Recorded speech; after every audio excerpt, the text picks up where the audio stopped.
So let me tell you what he's done for us so far. Thomas Jefferson and Sally Hemings was his first. Then Alexander Hamilton. Then the Dixie State of Mind, trying to explain the South in American history. Then the Kennedys. Then revolutionary women of the founding era. Then Abraham Lincoln. Then cool in post-war America. Then Teddy Roosevelt. Then give peace a chance. And today, now, Mick and I sat down and said, how did we come up with this topic a year ago? How did we pick that a year ago? All right. So Mick Chantler has been a student and instructor of early American studies for over 40 years. He currently teaches at several Bay Area lifelong learning programs, including Sonoma State University, Dominican University, UC Berkeley, and University of Santa Clara, and Rhodes Scholar programs. His primary interests include Revolutionary and Civil War eras, but he also lectures on Richard Nixon and John F. Kennedy and baseball.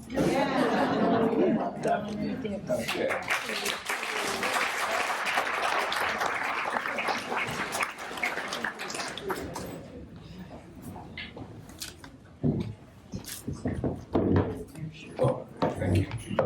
Well, thank you for having me back 10 times. That's quite a compliment. I feel very honored that evidently you're enjoying what I have to say, and I certainly enjoy being here. This place is fabulous. The architecture, the ambiance, everything about it it's first class, and I'm just delighted to be here again. So once again, many thanks.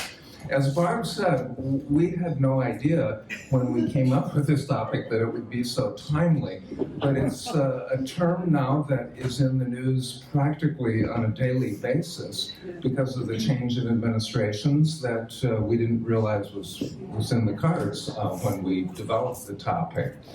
The word isolationism has a long and kind of tortuous history in American thought. Right now, it has generally a negative connotation to it, and it has really during our lifetimes. But at one time, it was a perfectly legitimate strategic vision for America, and at one time, it made a lot of sense. The initial founding father, George Washington, propounded a version of isolationism when he became president, and both acted and then articulated America's isolationist foreign policy philosophy that was to hold for about 100 years. When Washington was president, he did something that has set the tone kind of for how America conducted its foreign policy, really up until we became involved in World War II, for the most part. There were exceptions that I'll touch on. But for the most part, Washington's advice to his fellow countrymen when he left office in 1796 was do not get involved in permanent alliances with other countries. They are only going to lead you down the primrose path to disaster. You'd be far, far better off minding your own garden, so to speak, and steering clear of political and military engagements off the North American continent. Don't do it, he suggests. Now, that doesn't mean that Washington, and then, as we'll see, his successor, Thomas Jefferson, advocated that America pull up the drawbridge and not have anything to do with the world. Both Washington and Jefferson were firm believers that we had to have a vibrant commercial relationship with the world, and that we could do that without cementing our position in foreign affairs that could lead us into serious trouble. We have to remember when America first started, during the Washington administration, we had a total population of about 3 million people. And we were both economically and militarily a fledgling infant nation. And so Washington's advice seemed singularly appropriate at that time. And as I mentioned, probably most Americans would have agreed with Washington's position because after all, why did you come to America in the first place if you're a European immigrant? And that's to get away from the old world's endless wars. So Washington was preaching to the choir, you might say, when he advocated this isolationist, or perhaps more accurately, non-interventionist philosophy. So we're going to try in the next 50 minutes or so to see how that policy evolved over the decades and then see where we are today, because our current administration in Washington is often called an isolationist one. President Trump is usually described as isolationist in most of the major newspapers, magazines, television shows, and so forth that deal with American foreign affairs. I think I'm going to argue that that's probably something of a misunderstanding, because I think we should probably listen to Donald Trump when he says, "I'm not an isolationist, I'm an America firster." And we'll try to parse out what that means for him. I don't see how you could consider Trump a true isolationist when he floats ideas like, we're going to take Gaza and we're going to own it. It's going to be ours. And we're going to turn it into a luxury hotel and spa, vacation destination, 18-hole championship golf courses, and so forth.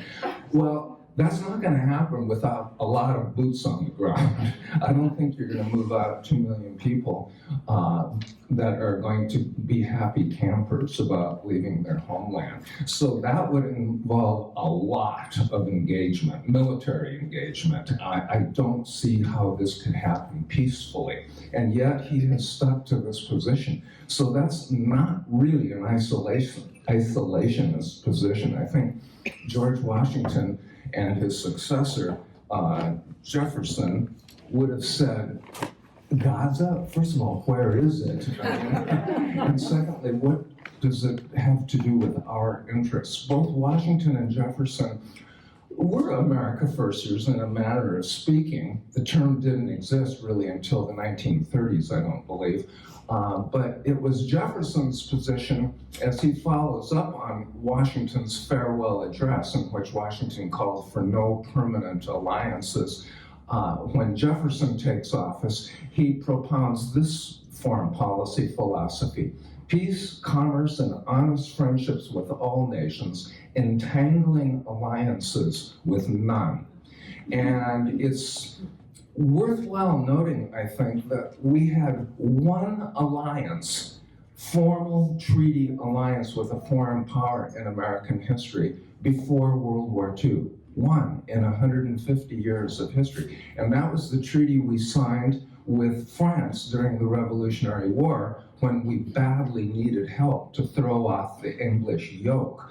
So the government sent Benjamin Franklin to Paris, and he negotiated a treaty that was to be in perpetuity.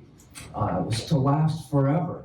But when Washington takes power in 1792 as our first elected chief executive, an event is occurring in France across the ocean, which results in the overthrow of the French monarchy, which had signed this treaty of alliance with America. And that government is replaced with a revolutionary republic. So when that French Revolutionary Republic goes to war against England in 1793, they contact America, the French Revolutionary government leaders, and say, okay, we helped you out in 1777, 78 to win your independence. Now we want your help in battling against the English in this second war for the establishment of a republican government on the European mainland. And Washington's reply was no, no, no.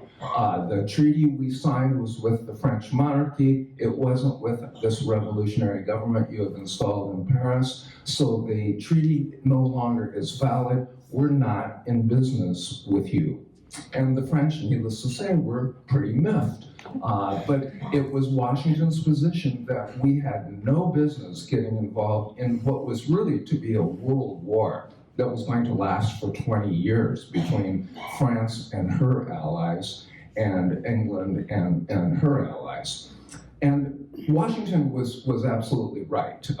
We were way too fragile of a nation, too weak in every regard to take on a struggle of that magnitude. I mean, the wars of the French Revolution that continue then under Napoleon and don't end until Napoleon's defeat in 1815 at Waterloo were incredibly costly affairs. And the American government just wasn't structured at that time in a way to support a gigantic military undertaking. So I think Washington was correct to adopt an isolationist foreign policy.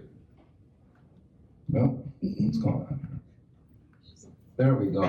So we'll spend a couple of minutes talking about why the founding fathers were so paranoid, and I think that word is apt in this context of engaging in these foreign adventures that could have cost so much blood and treasure. Here we see a picture of 18th century British redcoats. If America was going to become involved on the stage of universal history, we were going to have to build up an army like the ones the British had, or the ones the French had, or the Germans, or the Russians, and so forth. And to do so would have been an abrogation of some fundamental American values that we held at the time. One of them was we didn't want a big army. In the early days of America, the idea of having a permanent professional army of gigantic proportions was taboo. That was a no-no. Partly because we were very mistrustful of English militarism, having just come out of the British Empire ourselves, but also partly because it was going to cost so much money. This picture you see on your screen is the Bank of England. And the Bank of England was what basically bankrolled the British Empire.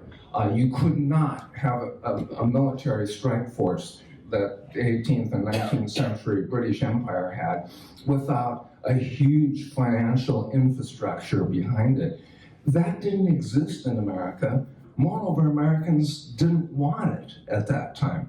There were only about literally 3 or 4 banks in the whole country in this Washington's administration. And the idea of becoming a commercialized financial, complicated financial empire was foreign to the thinking of most Americans. It seems odd to think back on it, but Thomas Jefferson basically described all bankers are crooks. All stock investors are just thieves, essentially. He did not trust money people. And that viewpoint would have, I think, reflected the viewpoint of most Americans at that time. We were a simple nation, relatively speaking, at that time, mostly agricultural and highly suspicious of city folk. Well, you don't have a big banking industry without cities. And Jefferson said, if America is wise, it will avoid the construction of big cities. Cities are a cancer on the body politic. They breed nothing but crime and lust and frivolous entertainments. Much better off without them. Jefferson was pretty far out there, actually. The last founder to hold office in America, founders being the original revolutionary generation, would have been James Monroe. And in 1823, he propounds the doctrine that we've heard all of our lives, at least in school, of the Monroe Doctrine, which was basically a keep out sign on the Western Hemisphere to all European powers.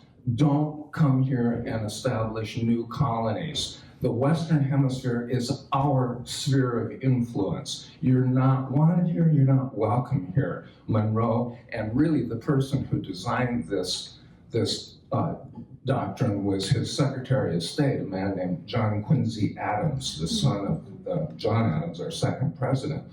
And In return, Monroe and Adams promised the European nations, if you stay out of our business, we'll stay out of yours. We will have nothing to do with European affairs.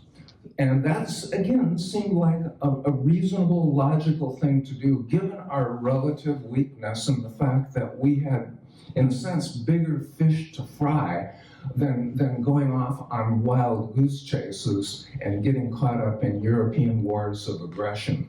And we stay with this notion of let's mind our own business because we've got a lot of business to mind here. That position remains the American outlook, for the most part, for 100 years. Partly it's because we saw ourselves as perfectly suited to be isolationists. We had two oceans on either side of us and a very weak neighbor to the south in Mexico, and a neighbor to the north that was part of the British Empire but posed no real threat to us. So we could pull up the drawbridge, at least in terms of permanent political ties with foreigners, and do just fine. And the thinking that bolstered this mentality was something called American exceptionalist, which that poster on the left of your screen illustrates, I think, very nicely.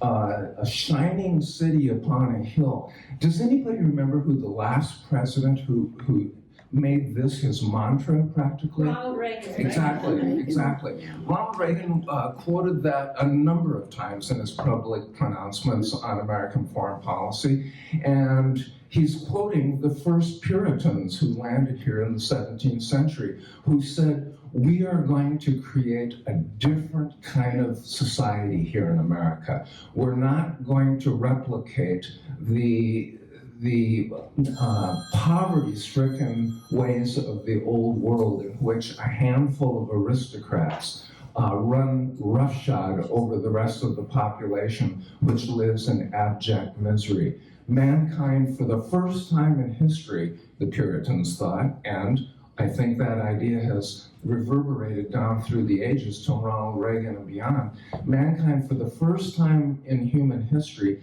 has a chance to create a society where the average person can make his own or her own destiny a good one, and we can lead positive lives as long as we stay away from the corrupting influences of old Europe. And so that outlook fueled this desire to stay out of foreign affairs. It also had a downside, though, because if we're so great, that was the original premise, that means we have to be very careful about who we let in the future, because we don't want people coming here that are going to corrupt the precious blood of our gene pool, so to speak. That's not what we came here for. And so you see, for a long time to come, a great deal of suspicion of foreigners, especially foreigners who come to America from places other than England or Great Britain as a whole, and Western Europe. Most of the early American immigrants came from the British Isles or from Germany, France, Switzerland, Scandinavia, places like that. But later in the 19th century, when we started getting lots of people from Italy, for example, or Russia, or Jews from Eastern Europe, a lot of people did not like that and felt that we are losing this specialness that makes us an exceptional city on a hill. We can't just let in anybody willy-nilly, or we're going to pay a severe social price. Since you're an organization of women, you might find it interesting and kind of sad to note that there was a great deal of suspicion in the 19th century of single women coming to America. And there were quite a few. Surprisingly, about 37% of the immigrants who came in the latter part of the 19th century were single women. Women, 16-year-old girls from Ireland that wanted to get a chance for a decent life here, or Italian girls who had been consigned to quasi-slavery in agriculture in Italy wanted to come here and carve out a new existence for themselves. But a lot of them, native-born Americans, looked askance at these newcomers and thought of them as being women on the make. They're here to try to land a husband, or they're going to ply the oldest profession, and they're going to upset our delicate social structure that we have created with such care to make us a special, unique place. So even in the 19th century, I've been saying isolationism was actually a pretty logical position to take up, but it had its dark side as well. A dark side being the suspicion and intolerance for people that didn't all look just like us. And that sense of bigotry, I think, has stayed with the isolationist mindset ever since. There we go. So what were we up to that made it so imperative that we not get involved in foreign affairs? Well, we had a continent to settle, didn't we? And we did. Within very short order, we go from this eastern seacoast republic of 3 million people to a coast-to-coast nation that has, by the end of the 19th century, about 90 million people. And we have to settle this vast, empty expanse. To do so, sadly, that means we're going to have to run off the native inhabitants of the West. So the American Indians, the indigenous peoples of America, fell victim to the expansion of the American Republic as it marched inexorably from east to west. The nature had to be, quote, conquered, so an American mindset set in very early that the wilderness was something to be tamed. It was something that had to be overcome in order to be able to successfully exploit the resources that nature held in the Western Plains.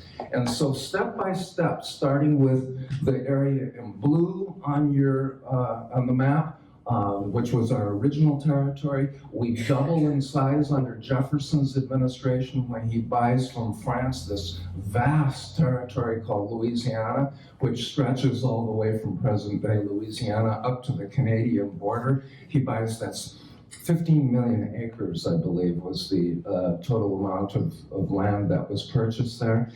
And then the area in purple there called the Mexican Cession. Cession sounds like Mexico just sort of gave it to us out of the goodness of their heart. That wasn't exactly the case. Basically, President James Polk, in office in the 1840s, picked a fight with Mexico. Mexico was a very weak republic, barely able to stand on its own 2 feet, but it had something that Polk and most Americans really, really wanted, and that's the ground we're sitting on today. Polk was mainly concerned about getting California when he picks this war, fights this war with Mexico. And of course, we win. How could we not? We were so much more powerful than Mexico was. And so Mexico is forced to give up not just California, but what then is Arizona, New Mexico, Utah, and so forth, that whole area in blue there. So finally, by the middle of the 19th century, we hit the Pacific coast. But we're still of the mindset that, okay, this is as far as we go. We don't need or want an overseas empire. That's a bridge too far, so to speak. We've got plenty of work ahead of us in dealing with this vast amount of land that we've taken chunk by chunk over the course of the previous 50 years. So even the war with Mexico, as unjustifiable from a moral standpoint as it was, it actually made sense if you accepted the notion that this continent really was American territory.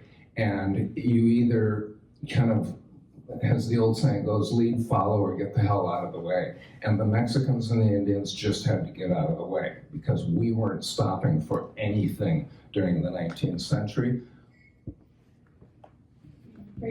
That was the notion known as manifest destiny. That was a term coined by a New York City journalist, I believe, in the 1840s, when he said that manifestly, or obviously, it is the nation's destiny to control the entire continent. And we are going to push westward, and nothing's going to stop us, and we're going to bring all the trappings of civilization, as this painting from the 19th century illustrates. The goddess of liberty floating ethereally above the land, and if you can see down below, you see railroads moving west, the stagecoaches, farmers with plows behind a pair of oxen and so forth. And meanwhile, the Indians are fleeing in terror, and the buffalo along with them. Because Manifest Destiny said basically this country isn't big enough for all of us. It's for essentially white settlers from northwestern Europe and from the East Coast. That's what we want here to populate this special land of ours. So that's going to take quite a while. That's 2 or 3 generations to conquer and settle and fill out the national domain. The other big piece of business that mitigated against us getting involved in foreign affairs was we had to develop an economic infrastructure to make this country as wealthy as it soon became. And that meant the development of industry, that meant the rise of the factory system, that meant that Jefferson's dictum that we should avoid building cities was no longer relevant, because when you start building factories, you are obviously going to have big cities. And so the theme of the second half, really, of the 19th century is America becoming this fabulously powerful economic machine. The Industrial Revolution, steel, railroad, mining, manufacturing, and so forth, which very quickly brings us up to being virtually on par with the established European powers, Britain, Germany, and so forth. By 1900, we are no longer the little weakling that we were under George Washington's administration. We are fully capable of standing on our own 2 feet in the world arena. And that's going to tie in with our end of isolationism for a time. The historian that you see depicted on your screen here is a man named Frederick Jackson Turner, and he wrote a book called The Significance of the Frontier in American History. And its basic thesis is that Americans were a westward-looking people who developed their character by the frontier experience, the rugged individualism, the sense of self-reliance, the notion that an American can do anything if you just give them enough time and resources. That, Turner said, was all true, and it was true because the frontier required that of its settlers. If you couldn't fix a fence and deliver a calf at 3 o'clock in the morning and plant a cotton crop, if you couldn't do those things, you weren't going to make it out on the frontier. You had to be a jack of all trades and be very resourceful and industrialist. What's the right word? Hardworking. How's that? Now, the problem is, as Turner points out, the frontier is over by 1890. There's no more Indians out there. Well, there are, but they're all on reservations. The buffalo have all been slaughtered. There's nothing that would constitute a frontier out on the Western Plains anymore. We are now a fully settled, civilized, quote unquote, society. So, where do we go from here? Well, President McKinley, president from 1896 until he's assassinated in 1901, and then his successor, Teddy Roosevelt, had an idea. Well, now that we have conquered all of the continental United States, let's take this show on the road and become a world empire. And so America starts grabbing up overseas possessions, starting really in the 1890s or even a little bit earlier. We start creating an empire of islands across the Pacific Ocean, and whole countries come under our domain in the Caribbean. We take Panama in order to ensure access to the Panama Canal. And all of this means we're going to be involved, heavily involved, in other people's business. The old idea of isolationism was fine in George Washington's day. It made sense up until the Civil War, but by the decades after the Civil War, we had to look abroad for new horizons to conquer. So mostly in the 1890s, we developed this imperial system of islands that we take over from foreign countries, either through conquest, when we beat Spain in the Spanish-American War of 1898, or we buy them from other countries, Wake Island, Guam, on and on it goes. And these islands are all going to serve a critical function. We didn't take a little rock sticking out of the Pacific Ocean like Wake Island just because we wanted to plant the flag there. It was to facilitate the projection of US power through a powerful navy out into the Pacific Ocean. And in those days, all ships were coal-driven ships, and you had to have plenty of coaling stations staged at convenient locations throughout this vast ocean in order to support the development of a Pacific fleet, which then would enable us also to start influencing events in Asia. And that's the beginnings of our connection with Asia. That's when we take the Philippines, for example, in 1898. And as a result, we have to fight a bitter war against the native Filipinos who did not want to be part of the American empire. And as a result, we fight a 4 or 5 year war in the Philippines that many historians feel is sort of the precursor to Vietnam. It had a lot of similarities. Here we see American troops interrogating Filipinos. You could change the heading of that slide and say this is a photographs taken from Vietnam 60 years later. Very, very easily it would fit, including American soldiers even waterboarding a native Filipino insurgent in the lower right-hand corner of your screen there. We think of waterboarding as something that began with the war in Iraq. In fact, it's a pretty old technique to force information out of someone that you feel is withholding from you. Now, many Americans looked at these reports coming from the Philippines and said, if this is the cost of abandoning isolationism and becoming a world power, I don't want to have anything to do with it. Many, many people recoiled in horror at these kinds of scenes. Important people like Mark Twain, for example. Mark Twain is known as being a humorist, a novelist, of course, but a public speaker who's almost like a stand-up comedian. But in fact, if you look at his life, the last 10 years of his life is devoted to waging a guerrilla campaign, you might say, against American imperialism, against the abandoning of isolationism. So I'm mentioning this just to point out how isolationism has been viewed differently over the decades by Americans. It was considered a good thing by someone like Mark Twain.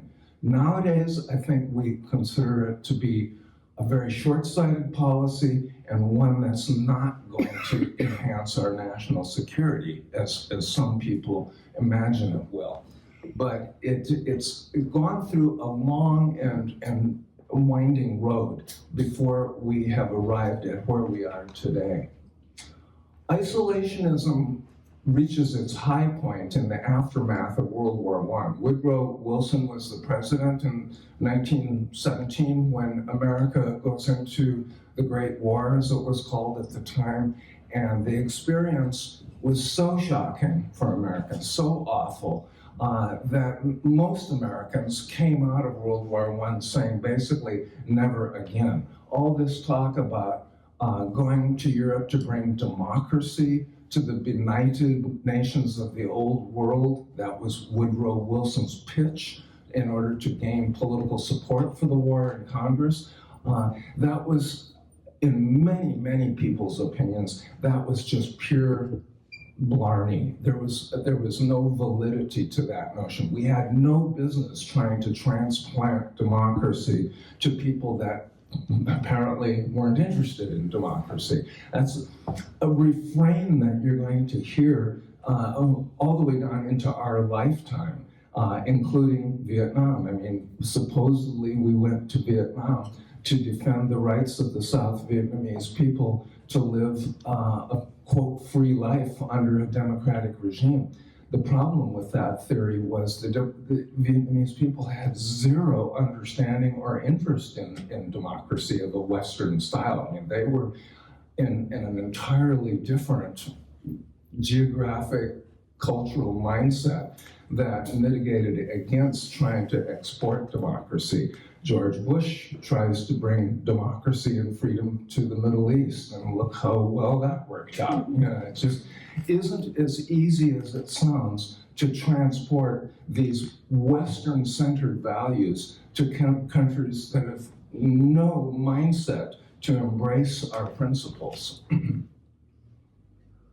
Here we see a cartoon showing how America, after World War I, decided it was going to turn its back on Europe and basically say, a pox upon your house, we want nothing to do with your endless wars.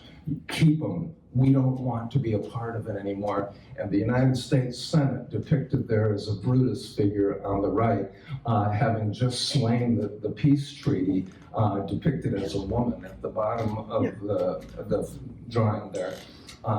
This refers to Wilson's hope that we could establish a League of Nations that would prevent future wars by establishing kind of an international means of resolving disputes with one another. And most Americans, including most members of the Senate, US Senate, which had to ratify that treaty, which would have made the League of Nations part of our commitment to the world, most Americans did not want to go along with it, because the thinking was, look, if we get involved in a League of Nations, we're going to be at war constantly. We're going to be dragged willy-nilly into every old world's quarrel that comes along, and we don't want any more of that. In World War I, we saw just how awful modern warfare is. We're not going to do it again. And so you see the figure on the left, a woman depicted as humanity, casting her curse really on the United States Senate for turning its back on the League.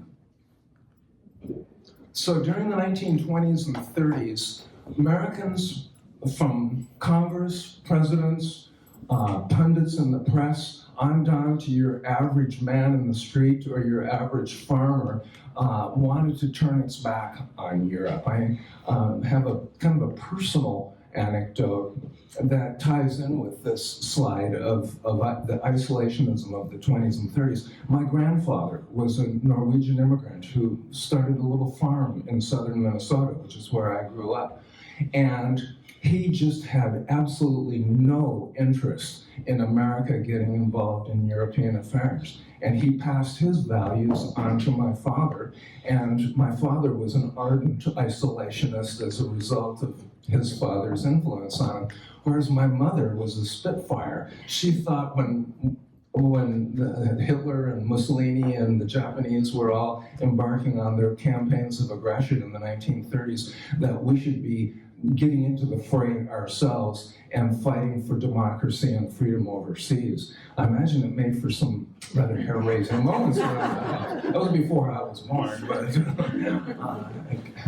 this idea of we're closed. Now, that didn't mean we were closed for business. We could continue to have commercial relationships with Europe, but no binding alliances. Remember what I said at the outset again, which is kind of amazing, that we went from 1793, which was when we broke the treaty with France, all the way up to World War II and had exactly 0 formal alliances with any foreign nation. Well, that was all going to change, wasn't it? Here we see the expression America First. It's a kind of a singularly odd choice by President Trump to adopt that expression, because the term America First was developed in the 1930s. There was an organization called America First that was designed to lobby Congress and to keep America out of any future wars, be it against Japan, be it against Germany, fascist Italy. It was none of our concern, none of our affairs.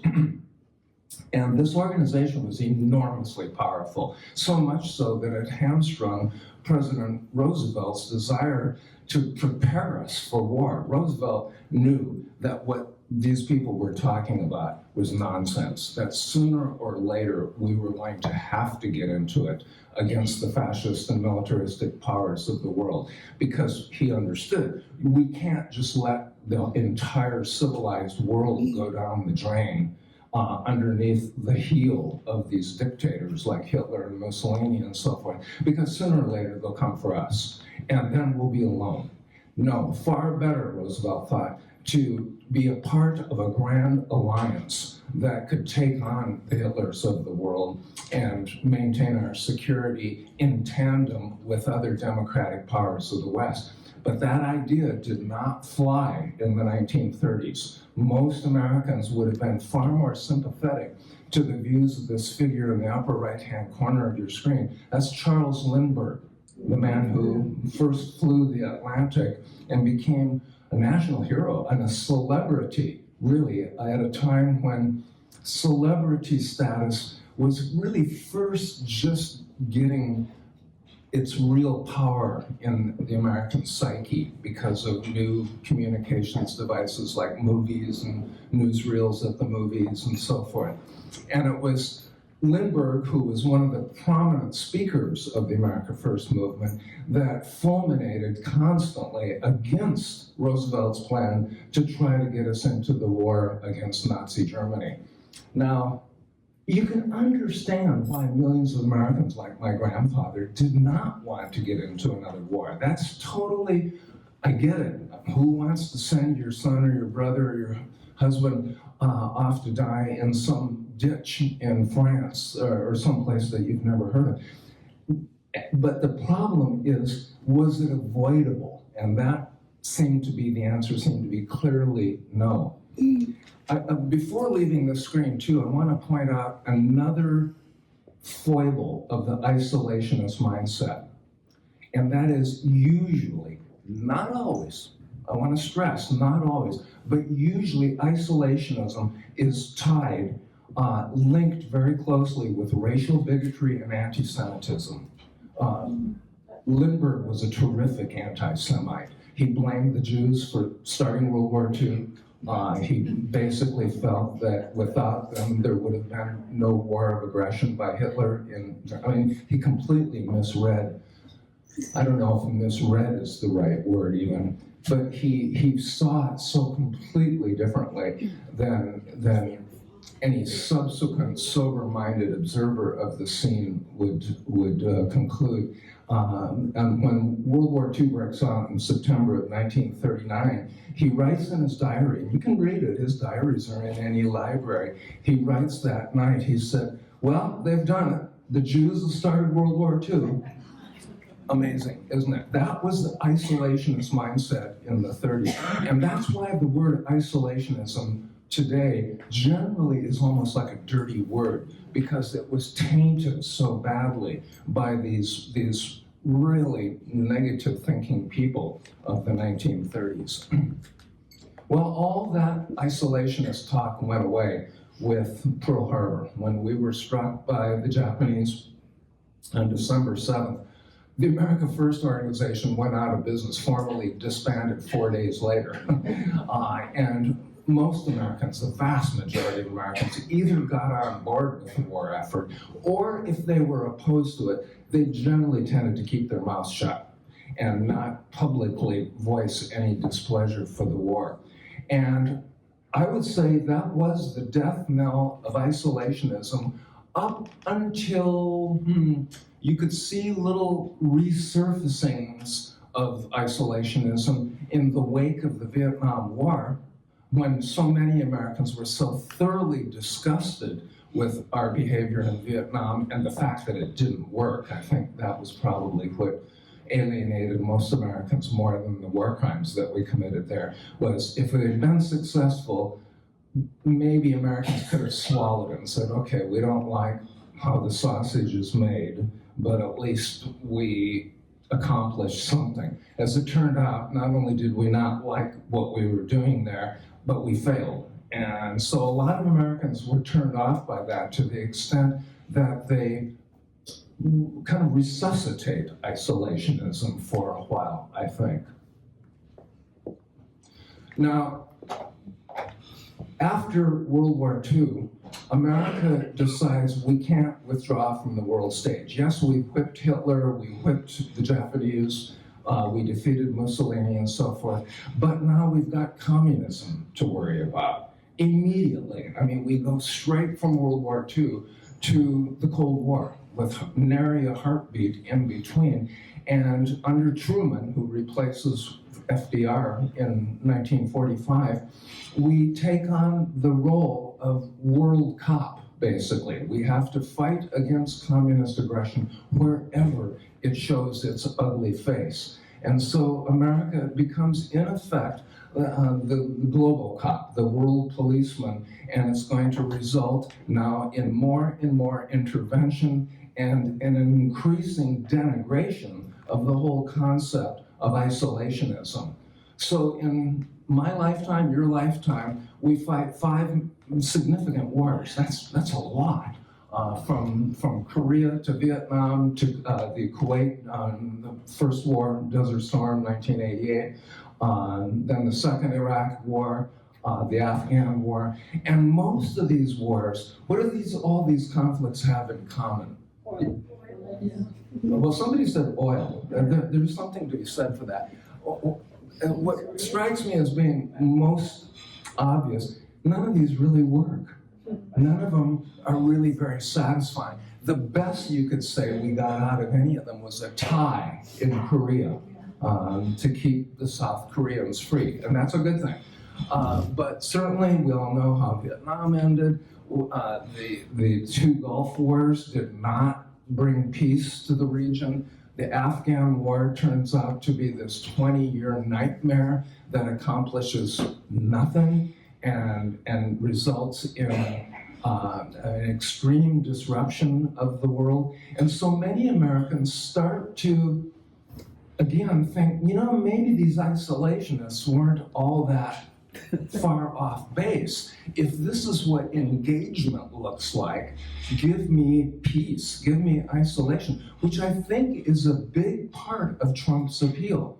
Trump in 2016, when he was nominated for the Republican Party to be the presidential candidate, when he gives a speech at the Republican National Convention that year, he says, and I quote now, he says, George Bush lied to the American people in order to convince them to support his phony war in Iraq. And the audience goes wild and applauds. Now, these are Republicans in the audience that are people presumably who 15 years earlier were fully supportive of George Bush. But now they're applauding a man who says George Bush lied to get you to support his fake war.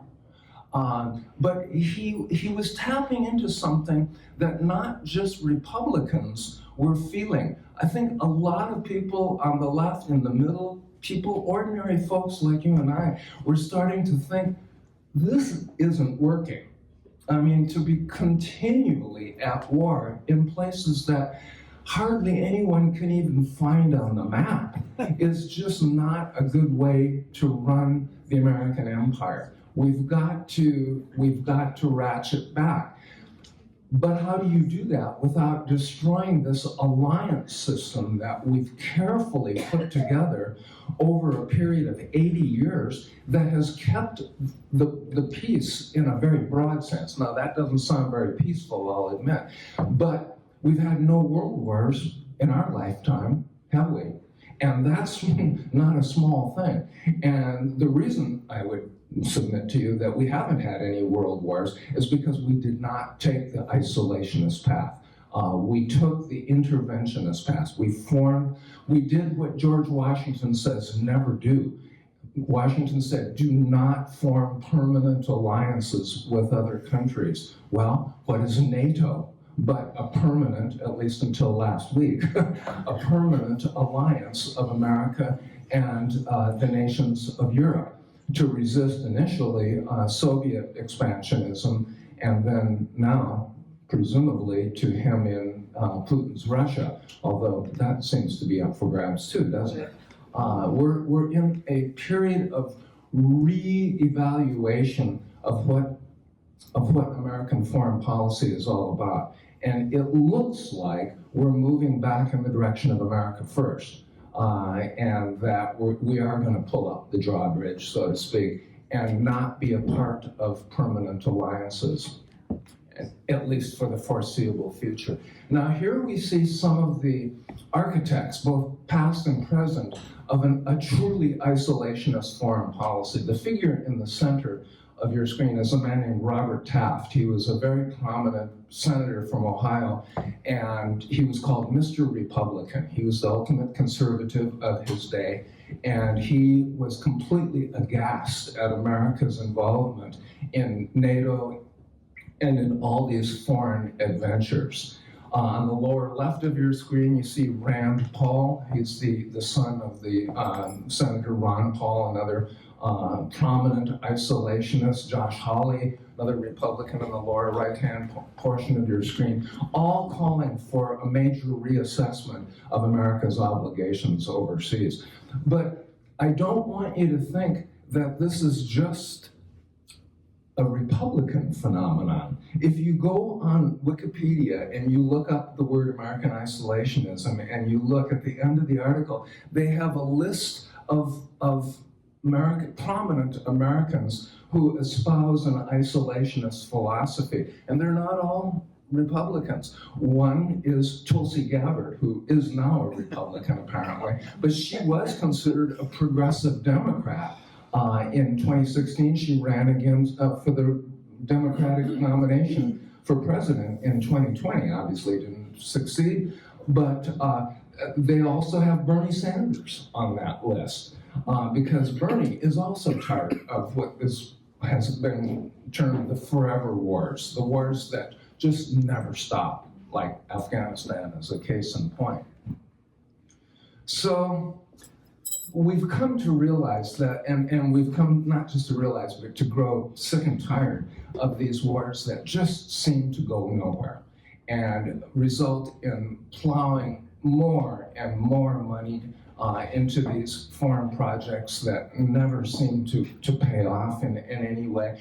Not to mention the fact that there's some real damage done, I think, to the American soul by these endless wars. The stories of torture, imprisoning people at Guantanamo Bay. These are bad people, don't get me wrong. I'm not defending them. But do we really want to be in that business? A lot of us would say no to that. So, back to the future. Here we have the prominent, the prominent isolationists of the day. Tulsi Gabbard left the Democratic Party because she feels the Democrats are a party of warmongers. That's her words. And Steve Bannon, the figure on the lower left, has made it very clear. He's, of course, is one of Trump's top advisors. Made it very clear that he opposed the Iraq War, he opposed both Iraq wars, he opposed the Afghan War. Bannon wants Americans to concentrate on their own business and not be so heavily involved in foreign affairs. Hegseth, I don't know what his values are. He's a really studly looking dude though. Isn't it interesting, by the way, that Republicans used to be so buttoned down and respectable looking? Steve Bannon. I mean, he looks like a hippie, really. His hair gets longer and longer all the time. No, I'm partly envious of that. 'Cause I can, but tattoos on a Secretary of State, I mean, that's just, no, it's not your grandfather's Republican Party. Or your father's, I don't think. So the question is before us, will we abandon Ukraine? I mean, this story changes. When I sent these slides over to Donna, it really looked like, after that shameful display in the White House when Vance and President Trump ganged up on Zelensky, it looked like that was the inevitable path that we were going to take. Now, who knows? I mean, one thing that you can say about President Trump's foreign policy is that it changes from day to day. Really, we don't know what it's going to be tomorrow. We have no idea. But the painful thing about the Ukraine thing was when Trump announced, and his Secretary of State and Vance as well, that the Ukraine is going to have to give up 20% of its land, at least. And it's never going to be allowed into NATO. Forget that. That's not on the table. Well, basically, as my former student Kori Schake put it, she's a national security expert, an old school Republican of the Ronald Reagan school of thought. As she put it, it was a terrible, terrible strategic decision on Trump to make this announcement in advance. You don't give away the store before you even started negotiations. And that's what Trump did, basically, with that. Is NATO, this is the big question, is Trump going to destroy NATO? Or will he give NATO a new life, in a sense, by withdrawing from NATO? Can the European powers pull it together and form a new alliance without American support? Maybe, we'll see. We're living in a time of major transitions. That, of course, is Trump's former national security advisor, John Bolton, who now despises Trump and feels that Trump is going to destroy our alliance system and thereby undermine American undermine American security by returning to isolationism. So we're out of time. We could go on, but the point is we're certainly in a time of readjustment. And I think I'll leave you with just this one thought. Isolationism has a certain seductive appeal to it.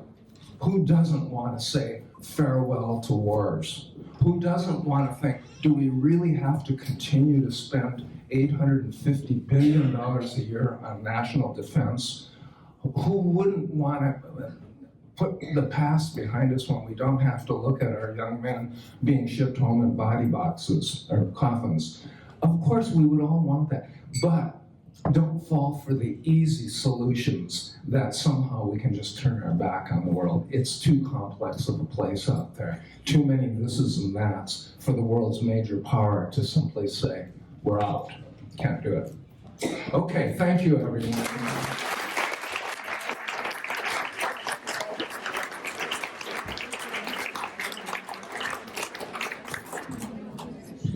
Anybody have a question you want to? Yeah, this lady.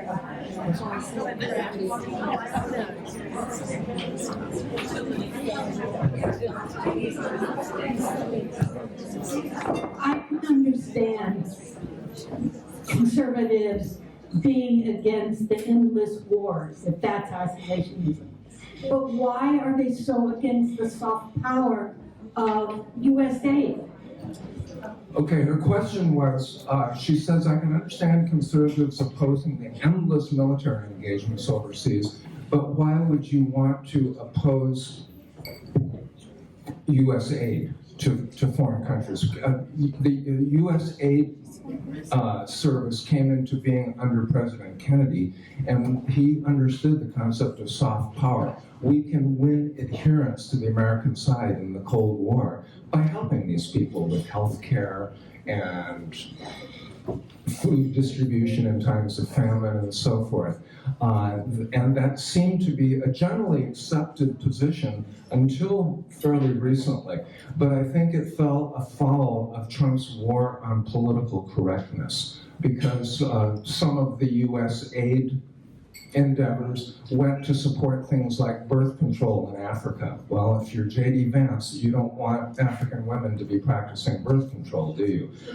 You don't want, some of it went to providing information about AIDS victims and so forth. Bush did that. Pardon me? And Bush did that. And Bush did it too. Yeah, this is not, like I say, this is not your father's Republican Party or your Republican Party if you were a Bush Republican, let's say, or a John McCain Republican. And so since AIDS is obviously a sign of God's disapproval of your behavior, we shouldn't be helping people with American taxpayer money to deal with it.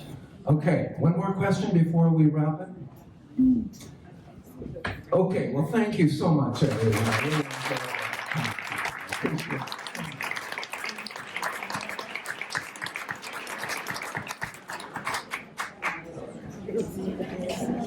Another great lecture by Mick Chantler.